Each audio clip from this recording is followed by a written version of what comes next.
Hey, you guys have not had the lead, I think, in either of these last two games. I know how tough is that to be playing from behind, and how important against a team like Kentucky that you get off to a good start, keep the crowd in the game, keep having your guys feel good.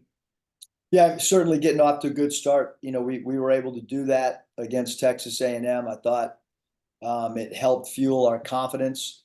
And when you're playing a team like Kentucky and they're number one in the country in points per game, they're number three in field goal percentage, number seven in 3-point percentage, and eighth in assists. So there's a lot of things defensively and we have a shorter prep. Obviously, they played on Tuesday. We played on Wednesday.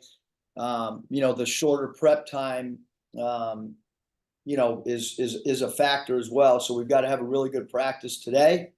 In our preparation, we got to be really clean and concise on because we're not going to have a long, drawn out game plan just because of the lack of space here. So transition defense, super important, obviously, and defending the three, super important, and trying to stay out of rotations, important as well. And then, do you have an update, or what is the update on Tremont and Treveon? Yeah, I mean, I would assume that that Trayon should be getting better each day with the migraine. That's usually the history of how migraines go, but it also very, very unpredictable. And then with TB, he would like to play for sure. But he's got some soreness, and there's a couple different thought processes. Does he rest? Does he see how it feels before tip? So I would say, as of this moment, Bob, I would say, at best a game time decision. So questionable. Although I said at best a game time decision. Okay. I know you're not a doctor. We've established that. You're a basketball doctor, I guess. Hey, also Nate was wondering if I could ask you about Devo. I know he didn't play well the other night. I know he had some defensive lapses, but he has, been with you for a long time.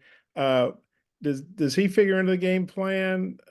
And just kind of where's he at, do you think, mentally? And is he a guy that you need leadership from? Because obviously he's the guy that's been in the program the longest with you.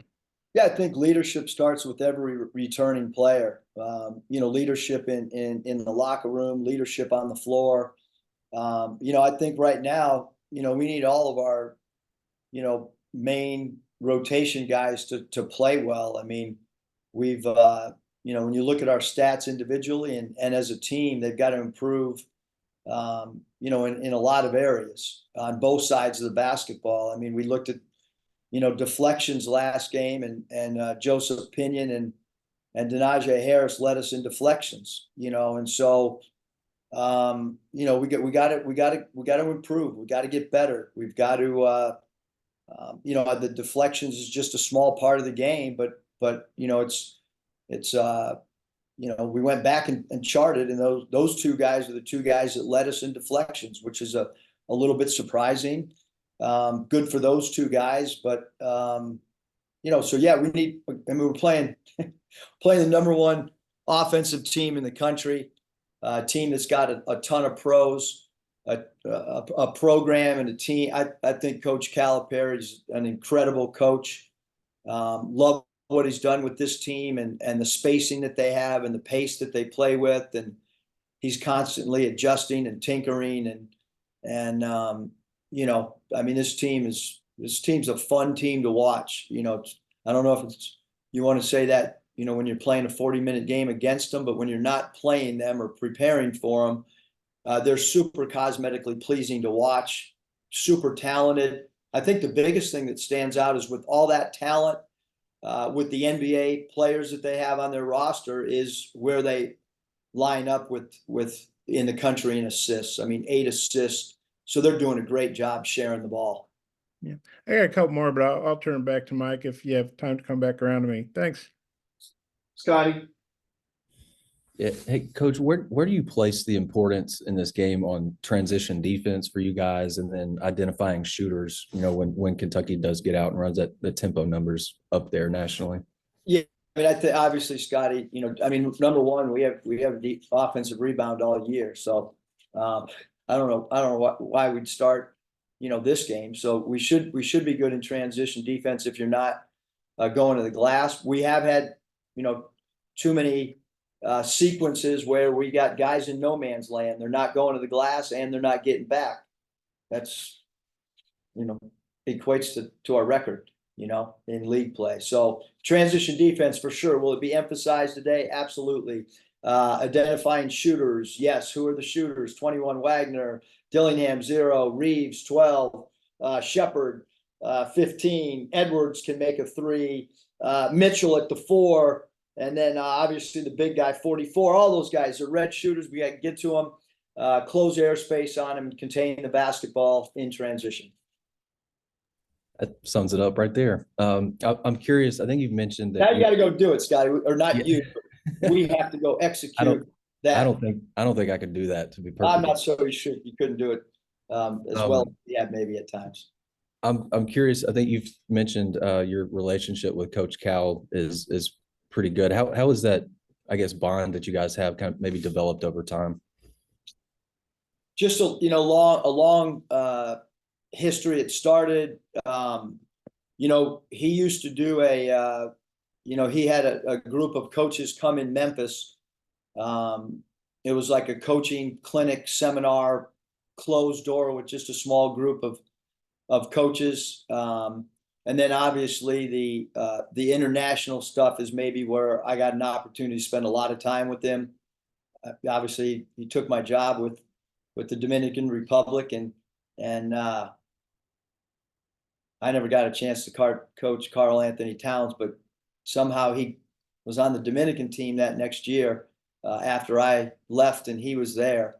And then I was coaching Venezuela, and most of those tournaments, you eat in the same spot, you're in the same hotel, there's a flag for the country that you represent, and obviously I don't know about Cal's Spanish, mine's probably a little better than his, but we kind of gravitated to eat together at certain meals, and I think he's a guy that, like, super important, the coaching profession to him. I mean, we all want to win and compete and get after it, but I do think in the SEC coaches meetings and things like that, like, I think everything he talks about is always in the betterment of the profession.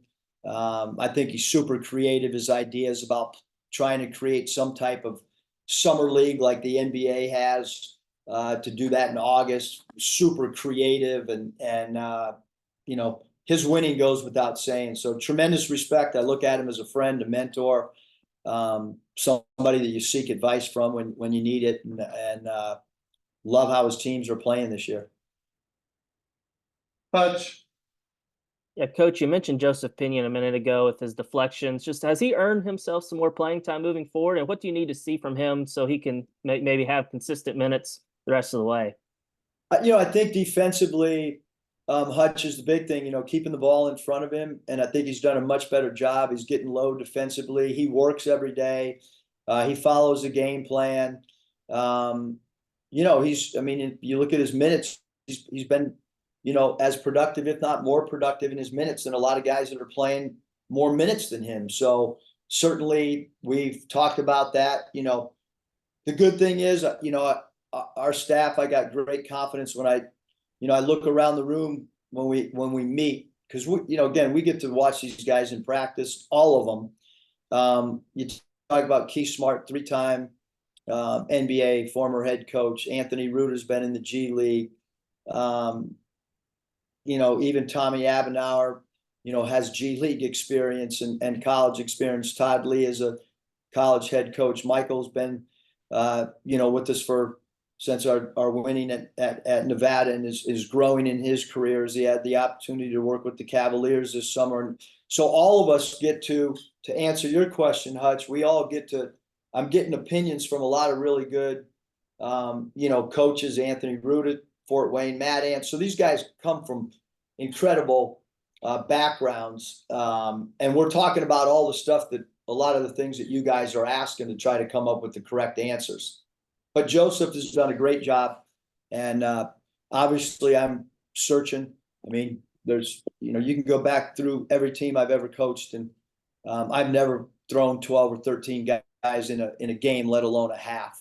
So, as my mom says, the definition of stupidity is doing the same thing over and over again if it's not working. So I'm going to continue to search, scrap, try to come up and push the right buttons. Obviously, those buttons have not worked as of yet in league play, and we'll continue to do everything we can in our power to try to get our team to play with the identity that it's played with over the last 10 years of college. And even, I take great pride in the Warriors teams and how hard they played in all our minor leagues teams. And we're going to continue to try to work to get this thing. There's still a lot of basketball to be played. And one of those shooters you mentioned for Kentucky a minute ago was Antonio Reeves. He had a really big game here last year, and I'm just curious. Hutch, that wasn't a good game. That was a career game. Yeah, I'm curious. How do you prevent him from having another one of those type of games? What are the challenges maybe of defending him? Oh boy, it's going to be harder to defend him this year because they have more shooters around. They have two scoring point guards who can also dribble drive.